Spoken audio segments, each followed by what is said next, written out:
আপনি কি ক্রিয়েটিভ কোনো কাজ করছেন, কিন্তু আপনার কাজ সম্পর্কে কাউকে জানাতে পারছেন না? আপনি ভাবছেন নিজের কাজ নিজে প্রচার করব। মানুষ কি ভাববে? যদি এই দ্বিধা আপনার মধ্যে থাকে, তাহলে আজকের ভিডিওটি আপনার জন্য।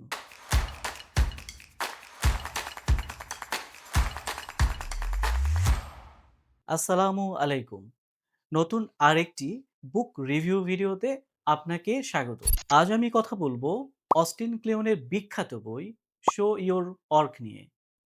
এটা শুধু একটা বই না, এটা সৃজনশীল মানুষদের জন্য একটা গাইড, যেখানে আলোচনা করা হয়েছে কিভাবে নিজের কাজ, চিন্তা ও শেখার প্রক্রিয়াকে মানুষের কাছে পৌঁছে দেওয়া যায়। অসাধারণ এই বইটির বাংলা অনুবাদ নিজের ঢোল পেটান। বইটি অনুবাদ করেছেন মাসুদ শরীফ। বইটি প্রকাশিত হয়েছে সত্যায়ন প্রকাশন থেকে। পৃথিবীর সফল মানুষগুলো তাদের সাফল্যের গল্প দিয়ে সফলতার যাত্রা শুরু করেননি। তারা শুরু করেছিলেন তাদের শেখার যাত্রা, সংগ্রাম আর ছোট, ছোট কাজগুলো মানুষের সঙ্গে শেয়ার করার মাধ্যমে। আমাদের সমাজে একটা কথা প্রচলিত আছে, নিজের ঢোল নিজে পেটাতে নেই। কিন্তু এই ইন্টারনেটের যুগে লেখক অস্টিন ক্লেয়ন আমাদের সম্পূর্ণ উল্টো একটা ধারণা দিচ্ছেন। তিনি বলছেন, আপনি যদি দুনিয়াকে না দেখান আপনি কি করতে পারেন, তবে দুনিয়া কোনোদিন আপনার খোঁজ তো পাবে না। বইটি কোনো সস্তা মোটিভেশন দেয় না, বরং একজন ক্রিয়েটর বা সাধারণ মানুষ কিভাবে ডিজিটাল দুনিয়ায় নিজের একটা পরিচয় তৈরি করবে তার 10টি বাস্তবসম্মত লেসন শেখাবে। বইটির শক্তিশালী 3টি লেসন আজ আপনাদের সাথে শেয়ার করব। চলুন শুরু করা যাক। আমাদের অনেকের একটি ভুল ধারণা আছে, কোনো কাজ শুরু করতে হলে আগে সেই বিষয়ে বিশেষজ্ঞ হতে হবে। আমরা ভাবি, আমি এখনো যথেষ্ট জানি না, আমার দক্ষতা এখনো কম, আরো ভালো হওয়ার পর শুরু করব।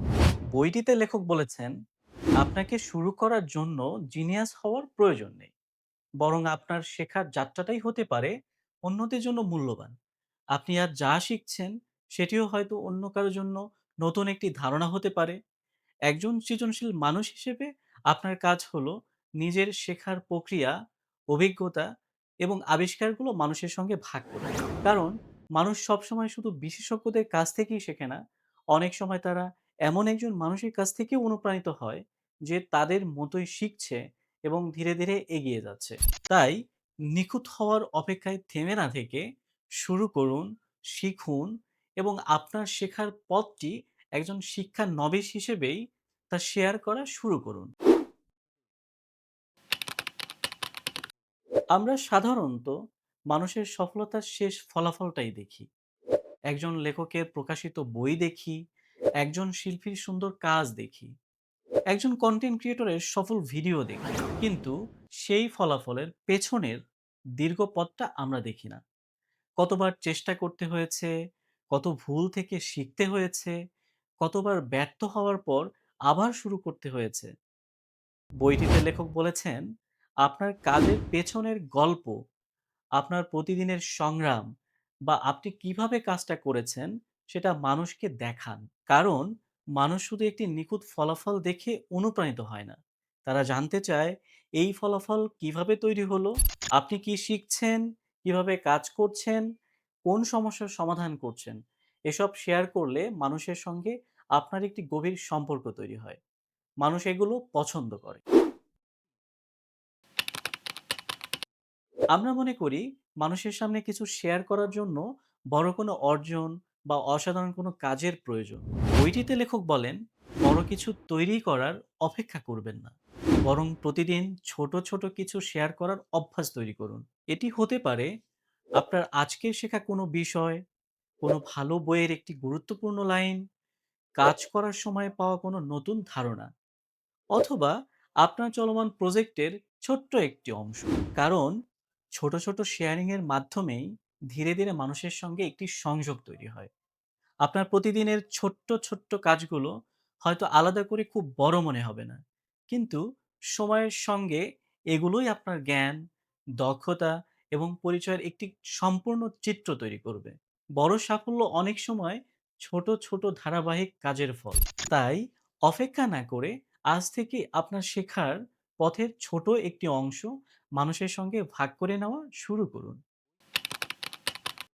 নিজের কাজ মানুষের সামনে তুলে ধরতে শিখবেন, পারফেক্ট হওয়ার অপেক্ষা থেকে বের হতে পারবেন, নিজের শেখার যাত্রাকে মূল্য দিতে শিখবেন, নিয়মিত ছোট ছোট কাজ শেয়ার করার অভ্যাস তৈরি হবে, নিজের চারপাশে একটি শক্তিশালী কমিউনিটি তৈরি করতে পারবেন।